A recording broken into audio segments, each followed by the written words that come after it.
অরুণ ভাই, ফার্স্টে আপনি একটু আপনার পরিচয়টা বলেন। আপনি এখন মালয়েশিয়াতে আছেন, এটা আমি জানি। সবার উদ্দেশ্যে একটু আপনার পরিচয়টা বলেন, কোথায় আছেন এবং ওইখানে কতদিন ধরে আছেন।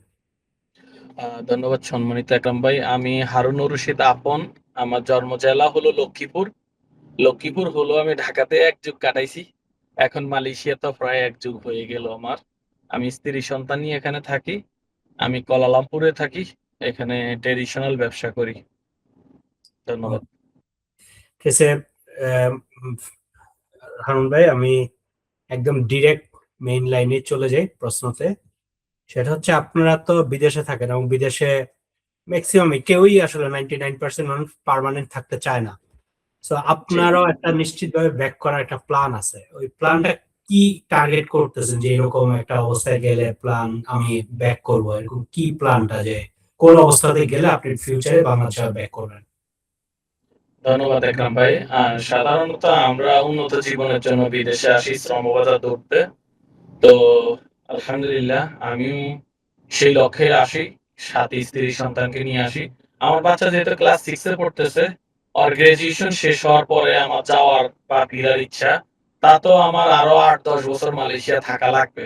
যেহেতু আমার বাচ্চা ক্লাস 6 এ পড়তেছে, কম করে হলেও ১০ বছর আমার এখানে স্টে করা লাগতেছে। সাধারণত একজন জেনারেল ওয়ার্কারের উদ্দেশ্য থাকে ৫ থেকে ৭ বছর ১০ বছর বিদেশ করবে। এতটুকুই তার টার্গেট থাকে। এর মধ্যে মৌলিক চাহিদা মিটানোর পাশাপাশি তার স্বপ্ন থাকে কিছু, একটু জায়গা কিনবে, একটা বাড়ি করবে। এতটুকুই স্বপ্ন থাকে সাধারণত যারা বিদেশে কর্মজীবী মানুষ তাদের। তো ওকে। এক কথায় উত্তর দিলে আপনি যেটা বলতে চাচ্ছেন ৫ থেকে ১০ বছর থাকতে চায় একটা মানুষ বিদেশে। ওকে। আচ্ছা, যদি বিদেশ থেকে ফেরত আসেন, ওইখানে ফেরত আসার পরে আপনার প্ল্যানিংটা কি? আপনি তো এখানে এসে মানে কারো যে এরপরের লাইফটা বাংলাদেশে এসে হয়তো বড় কোনো চাকরি কিংবা হচ্ছে যা এখানে বিদেশে যা ইনকাম করছি সেটাকে দিয়ে বাংলাদেশে কোনো একটা ইনভেস্টমেন্ট, কোনো প্ল্যানিং বা এই টাইপের কিছু একটা থাকে যেটা ফিনান্সিয়াল আপনার সলভেন্সি দিবে। এই টাইপের আপনার প্ল্যানিংটা কি, প্ল্যানিং করতেছেন আপনি? ধন্যবাদ ভাই। আসলে সাধারণত যারা আমরা বিদেশ করি তাদের তো প্ল্যানিং থাকে হলো বিদেশে কিছু টাকা ইনকাম করে সেটা জমাইয়া দেশে গিয়ে আরেকটা ব্যবসা করবে। না হয় আপনার দেশে গিয়ে আবার চাকরি-বাকরি করবে। এরকম একটা টার্মস থাকে বা উদ্দেশ্য থাকে। এভাবেই চলছে ট্র্যাডিশনটা এমনই। তা আমার উদ্দেশ্যটা ব্যতিক্রম। আমি যেহেতু বিদেশে থাকার পাশাপাশি দেশে বিনিয়োগ করছি বে ওয়েবে, তো আমার প্রতিষ্ঠানের ডেভেলপমেন্ট হচ্ছে। সেখান থেকে আয় আসবে। আমি দেশে প্রতিষ্ঠান অর্গানাইজ করব বা দেশে স্বাচ্ছন্দ্যে কাটাবো পরবর্তী ১০ বছর পরে, ১৫ বছর পরে। আমার উদ্দেশ্যটা ব্যতিক্রম অন্যদের চেয়ে। ওকে। তাহলে যেহেতু আপনি বললেন যে ব্যয়ে বিনিয়োগ করলেন, এরকম আপনার যা ইনকাম করতেছেন ফিউচারের জন্য সাধারণত বিনিয়োগে ইনভেস্টমেন্ট অনেক জায়গাতেই সুযোগ থাকে, যে নিজের বিজনেস, অন্যের সাথে পার্টনারশিপ বিজনেস কিংবা ব্যাংকে এফডিআর ও করে অনেকেই।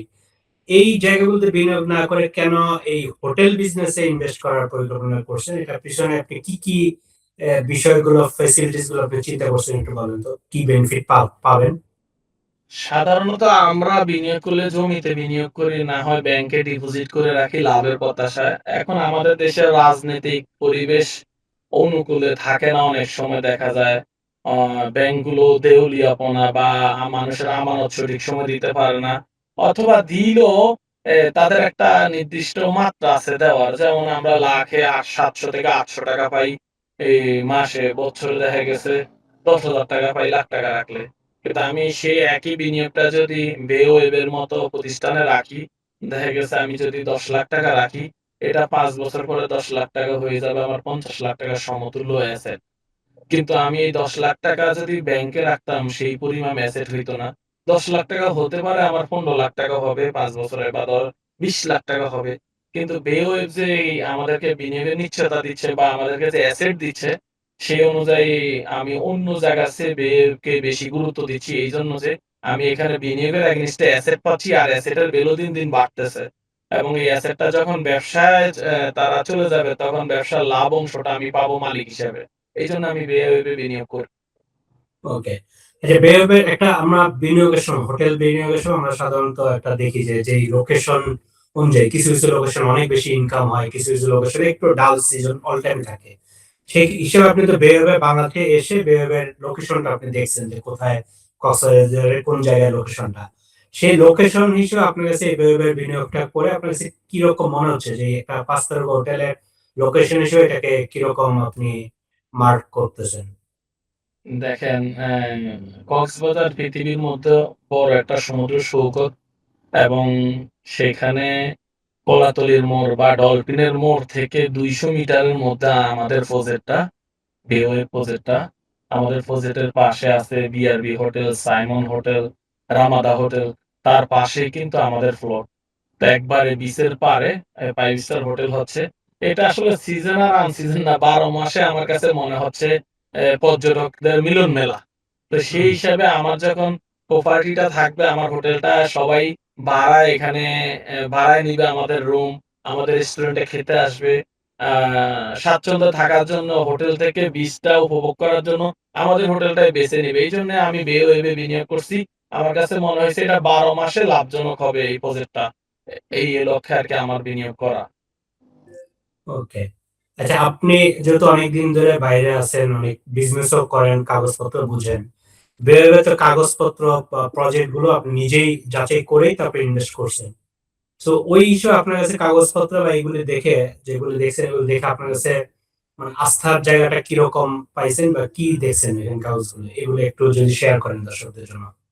সাধারণত একরাম ভাই, বে-ওয়েব এমন একটা প্রতিষ্ঠান যার ব্যাকগ্রাউন্ডে আইনজীবীরা আছেন।